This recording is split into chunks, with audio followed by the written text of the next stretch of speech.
Hello. All right. Welcome to episode 104 of Auto Off Topic. I think you should keep that opening and don't delete it. Now you have to because I said it. Fine. Excellent. What's up, Andrew? Not much. You're Andrew. I'm Brad. Our listeners should know that by now. Is that how it But works? if you're new, we did introductions right there because I made Andrew uncomfortable. So, anyway, what's going on, Andrew? Not too much. Do we have a lot to talk about this week? We have a good amount. I think so. Do I you have have some any- corrections you have to start the show. corrections? I have been corrected by a high number of listeners. Really? One of them being a former guest, Yes. Dan Downey. Yes. And a couple others, one of them being a coworker, actually. Mm. Apparently, I was wrong on my E30 information 2 weeks ago. Was that 2 weeks ago or last week? It was I think 2 it weeks was 2 weeks ago. ago. It was during the question episode. Yes. Apparently, the largest engine in an E30 in North America was the 2.5 six-cylinder. So a 325 was the biggest or the highest numbered 3 Series in the E30 range. Yep. So I do apologize for not having my German car facts correct.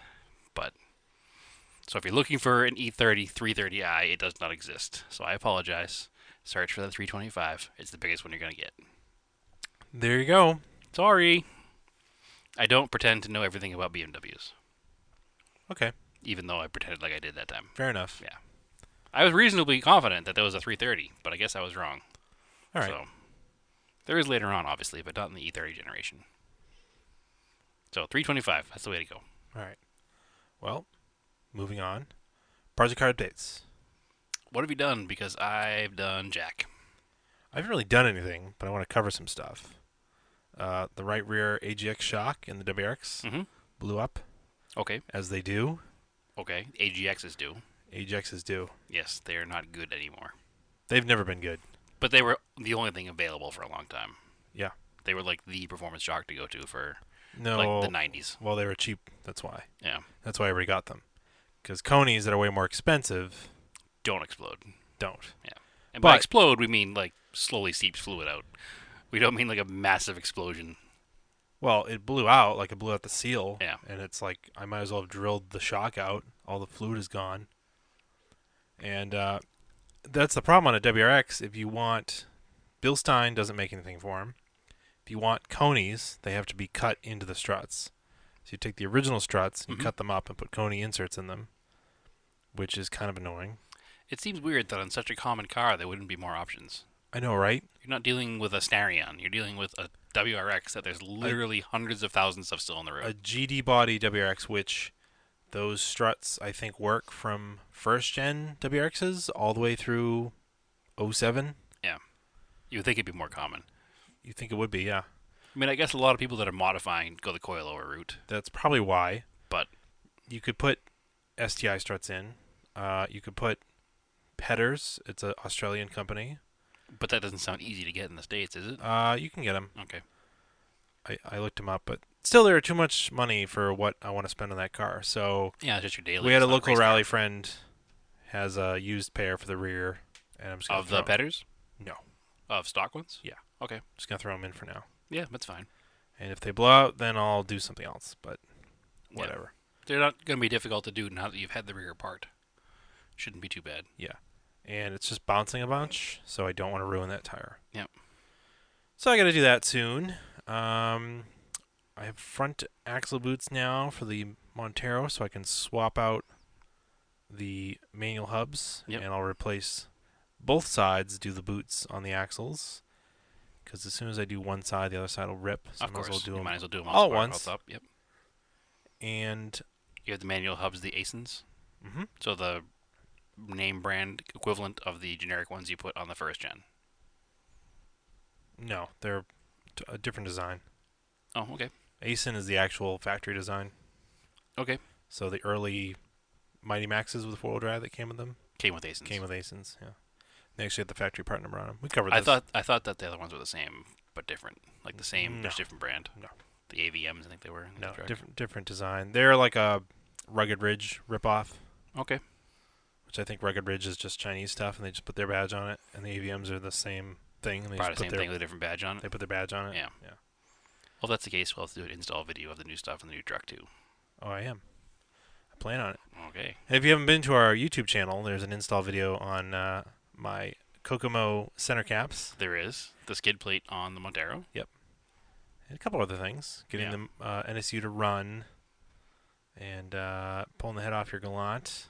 Yeah, which we haven't done anything with yet because I'm not a very smart man sometimes. Hell, whatever. We'll get back to it. So anyway, a little housekeeping before we get into our discussing the Radwood Atlanta during Gridlife. There is a Radwood in Philadelphia coming up on October 14th. So it's a Sunday. Mm-hmm. The tickets are available now. There's a Facebook event for it. It's on Instagram. You shouldn't have any trouble finding it. You can go to our Facebook page. I think we linked it actually. Oh, yes. Yeah. So if you're local in the Northeast, you should go check it out. Yeah, why not? Bring your 80s and 90s car. Dress in 80s and 90s dress. We wouldn't support the show if we wouldn't think it was, like, worth it. No, it's called Radwood for a reason because it's a rad show. Like, Yeah. it's a really good time. Yeah. I mean, we've now literally flown to the other side of the country to attend one show. Yeah. We've driven 20 hours each way to attend one show. Yeah. So the fact that there's going to be one, hypothetically, in our backyard, I mean, Philadelphia is not around the corner, but it's a lot closer than Atlanta was. Yeah.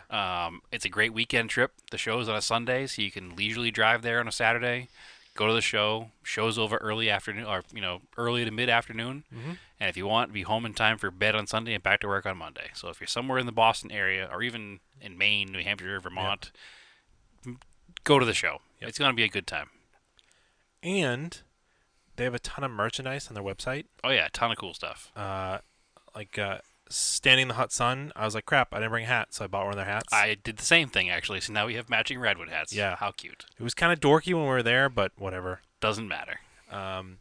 Yeah, they have nice hats and nice comfy t-shirts. I think we're both at the age in our lives, a time in our lives where wearing a matching hat and being a nerd is less important than not burning our faces off. Yeah, it's true. They have a bunch of like cool retro-inspired design shirts that say Radwood on them. Yeah, most stuff is inspired by a logo from something else. Yeah. Kind of like They have we like did. a Black Flag one. They have a Nickelodeon one. Yeah, kind of like we did with our stickers. We have like a different racing livery for each one. This Yeah. one's got, different things from the rad era, which is 1980 to 1999. Again, if you can't go to the show, but you like the idea of it and you want to support them, just buy their merch. Absolutely. And I think Cool stickers, cool Yeah. t-shirts. it's worth it. Hats. And on top of it, if you go to the show and you meet the people who run the show, they're super nice people. Mm-hmm. So I don't know what else to say about that. No, it's a good time, and it's getting a lot of traction in the automotive world, and it's good to be in the beginning of something. So go early and say you went. Radwood, 2018. I was there. You can say that in 20 years. Yep. So it's very good. Very good time. So And there's some amazing cars that show up, which we'll get into in our recap of the Yeah. show last weekend. we might as well get into that. So what do we do? What did we do? We left So yeah, it was At- on Saturday. Friday. We left on No, Friday. the show was The on show Saturday. was on Saturday, yes. So let's start there. Okay. So the show is at Road Atlanta in conjunction with Gridlife. Now Gridlife is another cool thing. Yes. It's like Which we didn't give much credit to at first. no, I'm getting there. It is Forza Horizon. Like the Forza Horizon Festival if you've played the video game. Okay. So the premise of Forza Horizon versus Forza Motorsport. Forza Horizon is like a free world roaming racing game. Right. And the last one I played, it's in Australia, and you like have to put on this motorsports festival. So you're saying at Gridlife I can find a garage with an abandoned M1 and I can own it for free? Sure. All right. But- that part's not the same. Basically, that's what it feels like is this little festival thing. They've taken the best part of like motorsports events, and then they've combined them with music festivals Mm-hmm. over like a couple days at a cool racetrack. It's a cool racetrack, but it's during the warm weather. So basically, that's how they get these racetracks because it's during their off season because nobody really wants to go to Road Atlanta in the middle of August. Yeah.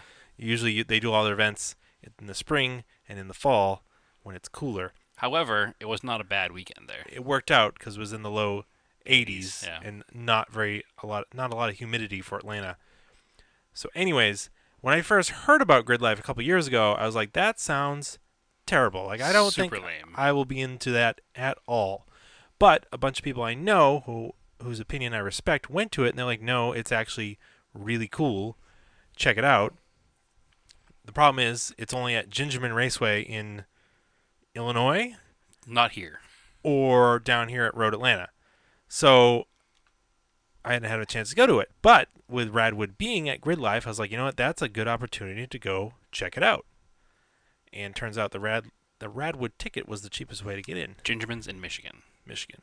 It was in the Midwest somewhere.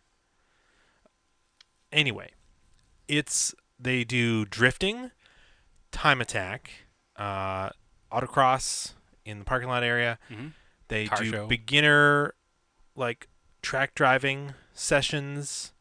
Yes, they have a car show. So they have a little bit of something for everyone. And when someone tells you that millennials are not into vehicles or cars, Yeah, send them to Gridlife. yeah, they're just not into your old cars. Right. They're into their cars, and they're into using their cars, not Yeah. just necessarily standing around them in a parking lot all the time. Because guess what? Cars are built for driving, and driving is fun. That's why we like cars. Yeah. But one of the coolest things though is that they have all the pro drifters, and it's not a competition event really. So they're just out. They're just Dying. out to mess around with each other and show off to the crowds. So Brad got to see some pro level drifting. Yeah, I've never seen pro level drifting up close and personal. It is mind-boggling how good it is. So technically, I've never really seen it. I saw Ryan Turek do like a couple drift laps at AHMS once, Mm-hmm. but there's no other pro level drifters there, and it was super cool. Like when you see a Yeah. car do an entry at 100, With out of the car 3 inches away from it, yeah, doing the same angle at the same 100 miles an hour. Yeah. Balancing the rev limiter on a supercharged or turbocharged V8. yeah. It's pretty ridiculous. People are like, drifting stupid. It's like, no, you haven't seen real drifting in person. It's pretty cool. Yeah, it's And wild. then the coolest thing was there was a guy, a photographer there, and we ended up finding him on YouTube. I showed it to one of my coworkers. He found him like right away because my coworker was into drones. So this guy had like basically a racing drone and was chasing the drift cars.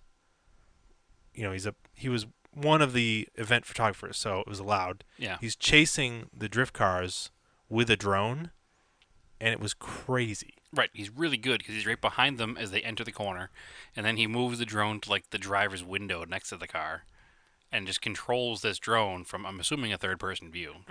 No? No, it's first person. So he's wearing goggles. So I mean a first-person view, excuse me, Yeah. not a third-person. First-person view, not a third-person. Because there's no way you can control something like that without being at the perspective of it. Yeah. So it was pretty crazy to watch. Now this I mean, is it's pod racing. It's yeah, it's funny to sit here and say like it was impressive to watch this guy fly his drone because that sounds super nerdy and awful, but you didn't see this guy fly his drone. It was ridiculous. No, it's pretty cool, and I'm gonna watch the video again because it's awesome. Yeah, we'll have to link the video up. Actually, I actually Um, currently haven't even watched it, but I have the link saved to watch it. Well, I'm gonna make you watch it after we record this. Yes. So that stuff was super cool, and then we had a parking lot in the middle of the infield, and that's where Radwood was. And actually, we'd both been to Road Atlanta before, just at different times. Different times, yeah. I actually didn't walk around the track that much because the only thing that was a bummer was like at Petit Le Mans, and I'm sure at the Midi, they have shuttles that run around the track. Not at the Midi, at least not in 2006 when I went. Okay. So at Petit Le Mans, they at least have a shuttle because there's like 20,000 people there. Yeah. And it's a 2.5 mile track, so to get around It's it. a long track and there's a lot of heavy elevation change. Yeah. So you're climbing and going up and down hills. So all riding day. a tram around is really sweet. And that was the only problem was there was no. That is the cool thing about Gridlife is you can see a track when it's not that busy, but there was no trams or anything running around, so we didn't have a pit bike or a golf cart, so we didn't really walk around too much. No, we only watched like the drifting from a couple different vantage points. Yeah, that were easy to get to. I think if we had to do it all over again, we probably would have left Thursday. So that we Yes. would have had Friday to enjoy stuff on the track and Saturday to enjoy Radwood. Yes. I mean, yeah, Saturday to enjoy Radwood. So here's where it started. Because the next show is on Sunday, but this show is on Saturday. We left the Boston area at 3 in the morning on Yes, Friday we did. because it was a 16-hour, 1,200-mile drive Yeah, it was a long drive. to Atlanta. And 16 hours is before you factor in for fuel and foodstuffs. Yeah, so it's stretched out Closer to 20. closer to 20. and that was in my Galant. Yes, Which the was pretty Galant cool. VR4. So Second long distance road trip in the Galant. that's right. And I've been working on that car for a while because the last couple of years it was running really weird and it was super frustrating and I was annoyed with it. So this summer I started working on it, tinkering with it. This is also to remember it's not factory stock engine management either. So you can't like blame Mitsubishi for it running funky because you have, No, you this know. was before. It Oh, it okay. runs better with the aftermarket stuff. Oh, that's right So too. it It was was running factory crappy. stock, but it was the wrong ECU, right? No. Something was weird. I thought. No, it was not the wrong ECU. It was just old and worn out as they wear out. Okay. The caps go bad. The ECU caps can go bad. Then you can replace them, and then a couple years later they'll go bad again. And that's unfortunately just a thing that you have to look out for on those cars. Or a lot of cars of that era actually. But it's just if you know about it, it's easy once you know about it. And so yeah, we have another listener, Kevin Bates, NG Kev, was helping me tune it a bit. We still need some more tuning, but it was running well enough Mm-hmm. that I was really nervous about driving it down there because it'd been a long time since I'd driven it really far. But But no issues. no, that's the thing. This part of the story actually quite boring. There's nothing to tell. We drove for 20 hours. Yeah, And we got there. we drove on 81, which is super annoying. We might have some truckers that listen to our podcast. I don't know, but it's Yeah, a major maybe. truck route. Yeah. Uh, I know of at least one or two that do. there's a lot of you guys in the left lane. But the sign says trucks stay left. And I don't know why. In some places, Yeah. other places it said keep right, and they did not. Yeah, it's very bizarre because truckers are usually very lane disciplined. Yeah. And it just seems like an 81 that was just buck wild and they went whatever they wanted to do. Basically, 'Cause there's only two lanes. from Pennsylvania south, every car driver was terrible. Yeah, pretty much. Like terrible. I don't know. I mean, it does not feel like it's that bad around here. We talk about Boston drivers being horrible, No, they're awful, not. and traffic They're really being not. horrible. And there's enough of them that are bad that we think that. But then we drove down in the southeast of the United States, and we've all driven there before. I don't know why I've never noticed it as bad before, but this past weekend, nobody could drive. No. Everybody was hanging in the left lane. Yeah. Or they come flying up on your bumper, and when you were passing somebody, and then they wouldn't give you time to get out of the lane, they'd immediately dive bomb you on the right. Yeah. Or you'd be in the right lane, and then you'd come up on a car, and out of nowhere, a car would come up next to you and like pace you, so you couldn't change lanes to pass. I was like, what is going on down here right now? Oh, super annoying.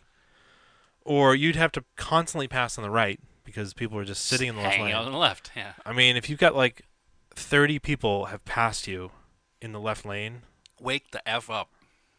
it's super annoying. Yeah. But anyway, we actually didn't hit that much traffic because we avoided all the major cities. Yeah, that's why we went 81, because Yeah. we went out and around New So that was York good. and, Washington, D.C. We didn't go the 95 route. For two reasons. One, the major cities and the traffic, and two, the $100 and some odd in tolls. Yeah. Yeah, I really didn't pay that much in tolls. And the fuel wasn't too bad. It was like 4 or 5 stops down, 4 or 5 stops up. Yeah, it wasn't bad. And about $40 a stop.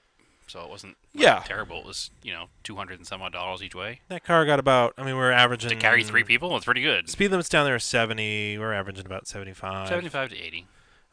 It got about 22 miles to the gallon, which at that speed is Which pretty good. isn't bad at almost 80. Yeah. You probably And get more if you cut it down to 60. Car is 65. basically a brick. Yeah, pretty much. It's not very aerodynamic, so. And we have the AC running, cruise control. Yeah, windows up, AC on the whole way down, so It's got a little vibration from the tires. which is fine. Car's old. It's also all-wheel drive. Yeah. It's got a whole bunch of things moving. Well, I think, Plus, you have a lot of solid mounted things. yeah, I had less vibration, but I had rotated the tires the back to the front. So the backs were the more vibrating ones, but Okay. I wanted to get even tire wear. So that was probably partly to do with it. It wasn't so bad that I noticed. I'll put it that way. No. And it doesn't drone too badly with the exhaust. No, it was comfortable. Again, with the windows up, especially the radio going, and Yeah. not a problem. I mean, honestly, the most annoying thing was that the 12 volt, the cigarette socket stopped working. Yes, we couldn't charge our phones. Yeah. And I unfortunately forgot my battery pack at home on my kitchen table. The fuse is not blown, so the socket's probably worn out. So I got to clean it up or Yeah. something. And the USB that comes out of the radio doesn't put out enough power to charge your monster phone. While it's working. Yeah, Yeah, because we're using a screen for navigation. it charges mine fine, but and then that's the other thing. I feel like my phone isn't any more highly advanced than your iPhone. It definitely uses more power. You have a giant Samsung something, No, it's a Pixel, whatever. Google Pixel. Yeah, It's a giant smartphone. it is big. Whatever. I'm old. I can't see anymore. I need a big screen, big numbers. You need the jitterbug. Yeah, exactly. The oh, and then your other complaint was my head unit's from 2012, so the Bluetooth doesn't work like a modern Bluetooth. It works for phone calls only. Yeah, Why does it even have Bluetooth? that's the way Bluetooth worked back then. I don't remember that because I didn't have Bluetooth then. But Yeah. you connect the phone to Bluetooth, and it will show what's playing. Like you put a podcast on, and it shows the name of the podcast and like the picture from the podcast. Well, that's USB. Yeah, okay, that's USB, but it won't play the audio No, through the USB. no, it won't. And then on Bluetooth, it will only play phone calls, so you can talk to somebody, Yeah.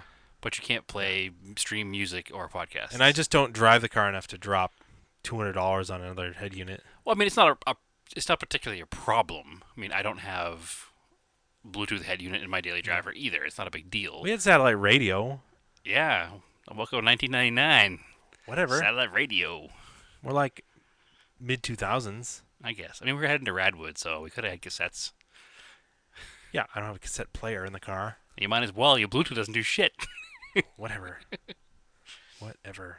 Yeah, I don't have a cassette player either, but actually, no, CDs would be era appropriate too, because it was mid 90s. Yeah. Actually, technically, I think the patent for the CD came out in like 81. Yeah, it So did. while they weren't really available, they were throughout the entire rad era relevant. My dad had CDs in the 80s. Oh, for sure. Yeah, your dad always He was an adopted early technology adopter. early on everything. I remember the CD player you had when we were kids, and like you had on a cement floor in the basement, and a slot car would go off the track and land on the cement floor within 12 feet of the CD player, and it would skip. Yeah, it was a first generation Discman. Yeah. I'm just saying it was a cement floor, and a slot car weighs like 12 ounces, Yeah. and it would make the skip go off. I should try to find it. Be a good prop for the car. I mean, we're getting to the level now where we have props in our show cars. Yeah, it's a little scary. Yeah. I'm waiting for the fake food tray for the drive-through. There probably wouldn't be one because drive-thrus weren't really common in the 80s. Drive-ins. Yeah, drive-ins, I mean. Yeah, drive-thrus were more common in the 80s. Yeah. But yeah, no, we don't have like the sock hop 50s stuff. Maybe I should get I should find a vintage McDonald's bag and put vintage McDonald's food. I mean, you could probably still eat it, so it's fine. Yeah. I mean, you saw that story about the guy in Canada that had him for like 6 years on a shelf, right? Yeah, I don't know how true Yeah. that is. That didn't look very appetizing, so. To be fair, McDonald's isn't very appetizing the day it's made, so. Yeah. But when we got to the show, I did put out the Game Boy and the bag phone. Right, and the crying baby doll. I mean, nope, no crying baby doll. No crybaby at all. Yeah, no, we have become what we hate, which is pretty funny. Yeah. Because it's our era. That's so, right. So anyway, Whatever. got to the show, I'm down with it. got the car set up. Well, the important part of the story that you're forgetting about before we got to the show What's that? is your wife was going down as well. Oh, we lost the Top Gear race. Yes. Not that we were racing. So we left at 3 a.m. in the morning. Stephanie wanted to go as well, but she also wanted to go to work on Friday. I needed to drop the dog off the kennel. And needed to drop the dog off at the kennel. So she decided to buy a plane ticket. So not only did she beat us down there by multiple hours, but she went to work during the day too. No, she was only there like an hour before us. Still. I'm not going to count the hour we were in Walmart because we were in the area That's true. getting stuff for her. And for me, because not only did I forget my battery pack to charge my phone, I also forgot my sneakers. Yeah. So. Yeah. You're the weirdo that drove barefoot. No, I drove in flip-flops, and when you drive in flip-flops, I take off the clutch flip-flop because it gets caught on the carpet. Okay. So I left the driving flip-flop on because you're constantly on the throttle, so your foot would get sore. So you need to keep the flip-flop on. Weird. I don't. Not weird. It's totally normal. Wearing flip flops is weird. I bet I'm not the only person that drives in flip-flops and takes off the clutch foot because you can't I don't use it know. properly. Human beings should not wear flip flops. Whatever. It's summertime, man. Comfort is important. Just super weird. Would you rather I have worn sneakers and stunk the car up with sweaty feet? If you were just wearing sneakers, Well, when I took them off. why would you take them off? Because it's hot and I want to wear flip flops. Anyway, I forgot my sneakers. So, I mean, I was only disappointed that they weren't super cheap 80s flip flops that were like the white foam. yeah, but see, you can't wear those because they're uncomfortable. If you're going to wear flip flops on a daily basis, you need to have expensive flip flops Whatever. because they're comfortable. Anyway, Dumb. going back to the story, I forgot my sneakers. So I said, let's find like a Target or a Kohl's so I can buy a pair of Chucks because they're very era appropriate. When we got there, it was too late to go to a Target or a Kohl's, and the only thing that was open was a Walmart. 24 hours. 24 hours. So I bought a pair of Avaya sneakers, which I assume are a Walmart brand because they were in Walmart. They had like a nice foam pad in the bottom of them, and they were like all neon colors. So I was like, sweet, these are like totally Radwood era looks, and they're $20, and they have like a memory foam bottom. Pro tip: don't ever buy sneakers at Radwood. Excuse me. Don't ever buy sneakers at Walmart. Yeah. They are very not comfortable, and my feet are still not recovered from a day of walking around in them. That memory foam will never forget the horrors. No, it's my feet will never forget the memory. Exactly. It was awful. My feet were so sore by the end of the day walking around. So, all right. And I wear Chucks, which are not known to be comfortable. No. These are way worse. Anyway. Yes. Back to the car show. Yes. No more sneaker talk. Yeah. Garbage sneakers. Actually, there was sneaker talk at the car show too. So. We'll get there. Yeah. So it is in amongst this giant Gridlife festival. Unlike the standalone show we went to in LA. It's a different vibe. Yeah, a lot different vibe.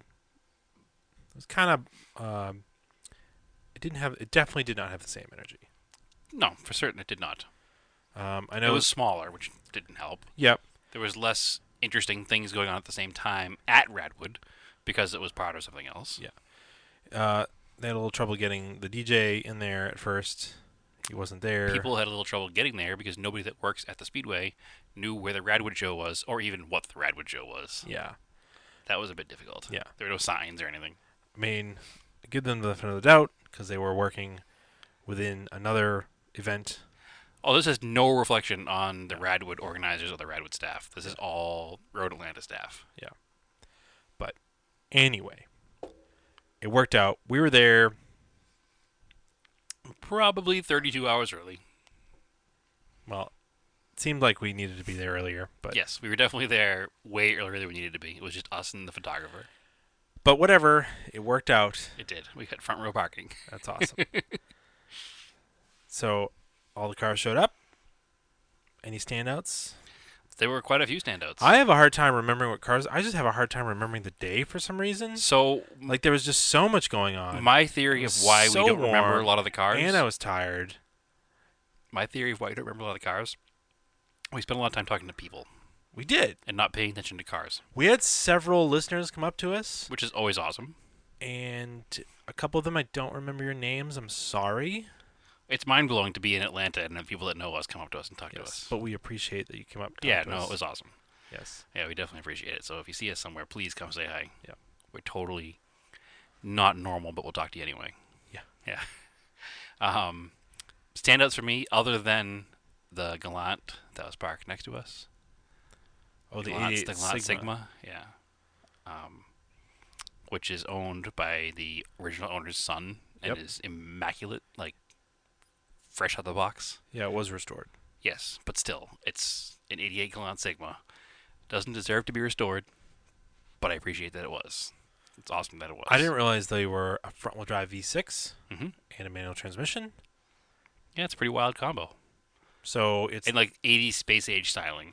Yeah, it's like 140, 150 horsepower. So it's a cool car. It's probably pretty quick. Yeah, it's a cool car. It had Perry-Greg Momos on it, wheels. Good torque.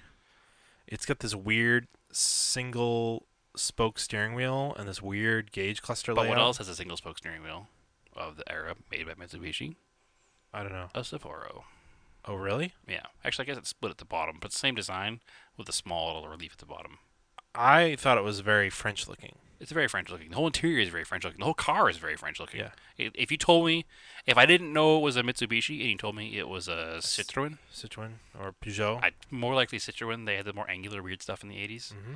It fits their design culture more. I It would does, even with the little skirts The over the skirts rear over the rear wheels. wheels, the weird angle of the front end, the weird lines over the Yeah. taillights, the weird turn I signal wonder who stalks in the designed it. interior. I wonder if they had a French person design it. I don't know. We'll have to find out. Yeah. But it's a cool looking It car. is a You very cool never see car. them anymore. Um, I've never seen one in person. there used to be one in Salem. You know where the new courthouse is? Yes. There used to be a house in the corner there, and there was one there on jack stands for like 15 years. It was white. It was there forever. You would know that. I never noticed it. Well, I've always liked weird shit, so Yep. some things never change. Yep. Story checks out. Yeah. Anyway, so that was a standout for me. Obviously, the car that won Best of Show should be a standout for everybody, because it's the only one in the world that ever existed. So I mean, there was the AMG Hammer in the '80s, Yep. which was I kept calling it a sledgehammer. well, it's because you had your Radwood vibe going on. You had a little Yeah, Phil Collins in the head. Peter Gabriel. Peter Gabriel, excuse me. Wow, that's embarrassing. Yeah. Um, so there was an AMG Hammer, which was the top of the line AMG. It was before AMG was even part of Mercedes, I think. Yeah, it was still standalone, pre-merger. And the Hammer was like the car. That was What? the So what body style Mercedes was that? It was the smallest Mercedes with the biggest engine? Is that no, what? it's not the smallest. It was like the mid-size one because there would have been the 2.3 16 valve body style was smaller. Okay. So I'm trying to think of what the Hammer was based on. People are screaming at us right now that know Yeah, what well, I it got is. BMW stuff wrong, so I might as well get Mercedes stuff wrong now. W124. No, bigger. I mean later. Hold on, just W127. hold on. W356. W something. WD40. Yeah, WD-40, exactly what it was. I don't know what it is. I don't know either. I know it has a 4-liter It's from twin cam 1987. V8. Are you Googling it? I'm trying, but I'm having a hard time. You don't know how to type? AMG Hammer? I do, but there's no Wikipedia page coming up for it, which I probably should admit that I use. Oh, there's a sometimes. thing about the... The car we're going to talk about in a minute. All right, it is a W124. Oh! So you were correct. I was right. So, anyways, what's the BMW? It's the BMW. I'm way wrong now. It is the Mercedes W124 chassis. The Hammer was a 6-liter quad cam V8, and this didn't exist in a station wagon form, except for this one particular one. Because you had to buy the car. Then it was sent back to AMG, where they ripped the engine out and put the bigger 4-liter in it. Correct. Sorry, 6-liter. 6-liter. Yeah. So one guy convinced them to build a wagon. This wagon was like a dark blue color. It was really pretty. It cost over $200,000 in 1987. Yeah. About 400 horsepower. That is bizarre. It's pretty cool, though. That's $460,000 in today's money. Yeah. For a Mercedes-Benz midsize wagon. And it's only moderately fast by today's standard. Like, Right. 0 to 60 is 5 seconds. Which is nothing to sneeze at. That's still, It's slow today. it's not slow. It is slow today. By what standards? Today's standards, it's very slow. I think that if I drove a 5-second to 60 car, I'd still be happy with how fast it is. How fast is your WRX to 60? It's probably 6 something. Right. STI So is 4.5. Really that fast, huh? An Evo is 4.5. Your Evo ran a 13.1. This car would run a 13.5. My Evo ran a 13.3. Okay. So yeah, it's slow by modern standards for the price. Or average by modern. For the price, it's definitely slow by modern standards. But at the time, it was not. And the 0 to 60 time, like, there's probably some minivans that would equal it. I can't think of any 5-second minivans top of my head, but maybe there are. I bet some of the V6 minivans are in the 6 to 7. maybe. Yeah, so that's still slower than this. Regardless, it's a wild car. It's really cool it exists. It's cool that one of one ever existed, and it was there at the show, and it won. It deserved best of show. Deserved best of show. Yeah. So that was definitely a standout car of the show. And then the best time machine of the show? the 85 Oldsmobile? Was it 85? I somehow missed it. Really? It looked like it was straight out of the Americans. It was beautiful, apparently, and it Yeah, it's was a gorgeous. diesel. Which is bizarre, and the only reason it still exists is because it was never driven when it was new. Yeah. Because that diesel engine is horrifyingly bad. Well, it was a 350 small block converted to diesel. Correct, but it's converted by the factory because they were losing sales to like Volvo and Mercedes diesels, and they decided that they didn't have the time or energy to build a brand new engine. So why not convert our old standby small block into a diesel? Well, guess what? It didn't work very well. Yeah, that makes Most sense. of them died. Most of them died a horrible head gasket death. So Yeah, because the compression ratio. yeah. Anyway, so that was really cool looking. There was an 8,000 mile Mercury there, Mercury XI4Ti. Yep. It was not in 8,000 mile condition, but the story behind the car was really neat. Supposedly, it had been won in like a casino drawing or something in the 80s, brand new, and it had been sent to Rapido, which was the company that made all the Go Fast bits for Mercurs back in the day. So it was converted with every part they had on the car. That it was won in some raffle or purchased. No, it was purchased by a casino, and that casino was investigated by whether it be the SEC or the IRS or somebody, and the car was seized and it was parked outside for like 30 years. So it's pretty trashed. But the story behind the car is cool, and all the rare Rapido parts are still on the car. So it'd be cool to see the car either restored or a nice one be given all the parts from the car.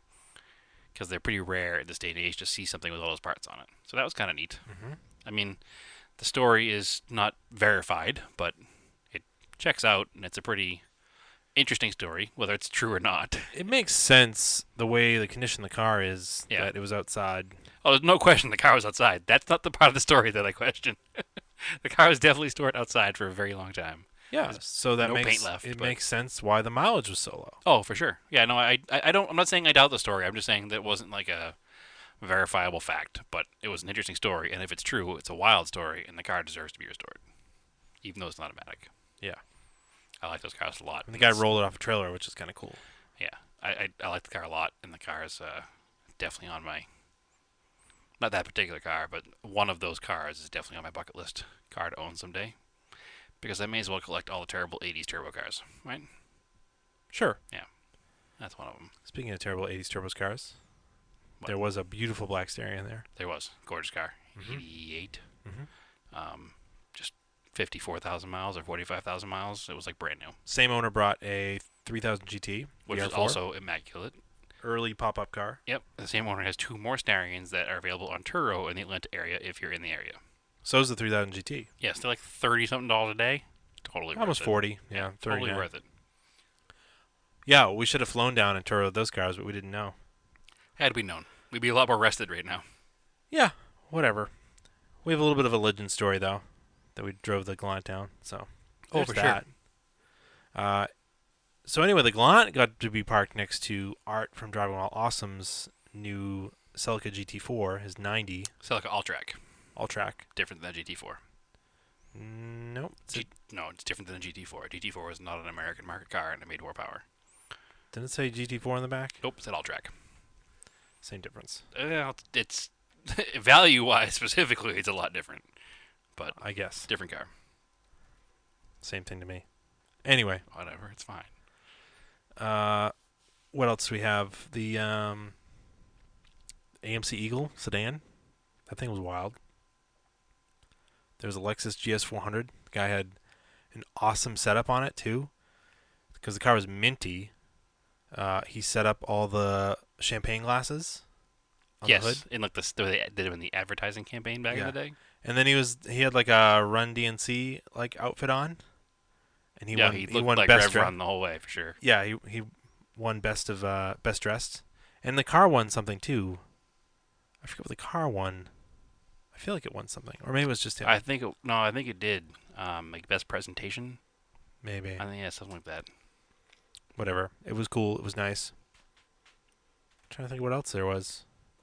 It was hard to keep track of everything. Oh, there was 2 Lee Keen Safari cars. Yep, his original Safari car. Yep. And one that was kind of like a purpley mauve color. Yeah, it was like brand new. It was really cool. And a 911 Carrera C2, which was a 993, white on white. Oh, that car was gorgeous. Yep. A really sweet looking R32 in white. These were all Lee Keen's cars. I don't know if they're all his cars They or his came friends' with him, cars yeah. or. Yeah, those are really cool. What else? What are you looking at over there? I'm looking at Celica GT4 history, trying to figure out exactly if I'm right or not. Whatever. It appears that I am. Okay. Because it's a GT4, which is a homologation car, which they made 5,000 of. Okay. 1,800 for Japan, 3,000 for Europe, 150 to Australia, 25 to Singapore, and a couple to New Zealand. Okay. So that was not the car. This car's an ALLTrac, which is an American market version of the same. Okay. Same car. Just with different parts. Okay. Sure. Anyway, well, whatever. You know, we need to be factually correct here. It's not the same exact car. It's close. Whatever. I'm not. Yeah, it's. Listen, I get called out when I'm wrong, so I don't want to be wrong anymore. So, anyway, the car is beautiful. It's a bright red over black. It has the GT4 RC hood, and I guess he's looking for the bumper. And it sat on a set of, what's the name of that wheel? 1552 1552 Tarmacs. Tarmacs. Yeah, which I guess Dark are gray. temporary wheel until he gets the 1552 Integrales to go on the car. So, Yep. beautiful car, and it was cool to see two Group A homologation cars parked next to one another. Mm-hmm. Well, technically no, because the GT4 would have been the homologation car. Oh, god damn it. You know what I mean. I don't know. I think they all technically were. So anyway, what else was there for cars? There was 2 AMG Hammers, like we said, 1 sedan, 1 wagon, right? Or no, there was 3, right? No, there were 2 Hammers. One was a sedan, one was a wagon, and then there was a Rentec Benz next to him. Oh. Rentec was obviously another tuning house in Germany. There was a really cool 924 Turbo S. Yeah, that car was gorgeous. The green colored one. Mm-hmm. Yep. There was a couple other cars. Oh, of course, there was a Montero, a short wheelbase. Yeah, that one raddest SUV, Yes. which is cool. So, yeah, he's a member of the Mitsubishi Monteros USA Facebook group. Yep. So that's cool. Yeah, that truck was really cool. Armin, right? Armin, yep. Yeah. He was super excited to win that. Yeah, he was super excited. He's a super cool guy. Yes. So, glad to have met him as well. There's a bunch of FJ 40s, 60s? Yep. FJ60s. A couple imports. Yep. And an American market one. Mm-hmm. And then there was the FJ something or other, the short wheelbase with a narrower nose on it. And it was converted into a pickup truck style. It was like a 2-door one. Mm-hmm. I think Toyota called those the Blizzard in the 80s, the short wheelbase ones. But it had like a little fiberglass cap on it and a little pickup bed in the back, which maybe you want to do that to the Montero real bad. Mm-hmm. There was a Nissan Patrol, Japanese fire truck. That was pretty wild. Yeah, as far as cars go, like I said, it's hard to think back to what was there because we're just so into the whole hanging out and talking to people. Mm-hmm. So I know when we went to Radwood in California, they had like the BMX display and BMX bikes, and they couldn't have that kind of stuff here because this was part of another show. Mm-hmm. So they had to kind of keep it back. Yep. But they did have the kind of comical contest Yes. with the lacing up a pair of Puma suedes. Who could do it the fastest? So if you listen to the Smoking Tire, Matt Farah talks about how there's a couple episodes somewhere, I don't know where. I've listened to enough that I've caught it. He used to work at Foot Locker When he was a teenager in Connecticut. Yeah. Yeah, and he won some lace-up contests they do at the stores. It was a Right. real thing they did. Just, employee morale competitions. You'd win, like, cash or something. So he was the fastest. So he was always bragging about this, so the Radwood organizers decided, well, let's do a Puma Suede lace-up contest. So the Radwood organizers went on his show, and they recorded at his house. Yeah. And his girlfriend had made him a plaque as a joke Yeah. that said he was the fastest lacer. So it was like a fake Like award. World champion or something. Yeah. So they were making fun of him for that. So they decided to have a contest where they laced up some Puma suedes at the show. Yes. And so they did like a bracket style where a couple people, like 5 or 6 people faced off. Mm-hmm. And then the final thing was they raced against Matt Farah. They raced against Matt Farah. And it sounds really, really stupid. Right, and they apologized even before it started about how dumb this idea was, but it was very entertaining. It was incredibly entertaining. It was just really fun. And this dude beat Matt Farah. Yeah, he did. Which I still maintain that he might not have had he not gone 3 rounds before getting to Matt Farah, because Matt hadn't done any lacing all day. Whatever. And the guy was all warmed up. Whatever. Whatever. It was fun, and it's cool that the guy beat him and got to walk off with a pair of Puma Suedes and some other swag. So Yeah. that was pretty neat. So we did get to meet Matt Farah for a few minutes. Yeah, wicked nice guy. Super nice guy. Yep. He had the Jeep Trackhawk he was using. Been doing track laps in it. Apparently, he can only do 1 or 2 at a time because we just overheat the brakes. Yep. Because for some reason, the world needs a 700 horsepower SUV. Correct. That tows 8,000 pounds and can do like 13-second quarter But miles. to be Or honest, 11-second quarter miles. What was it did? yeah, Like 11 mid eighths. 11s. Yeah.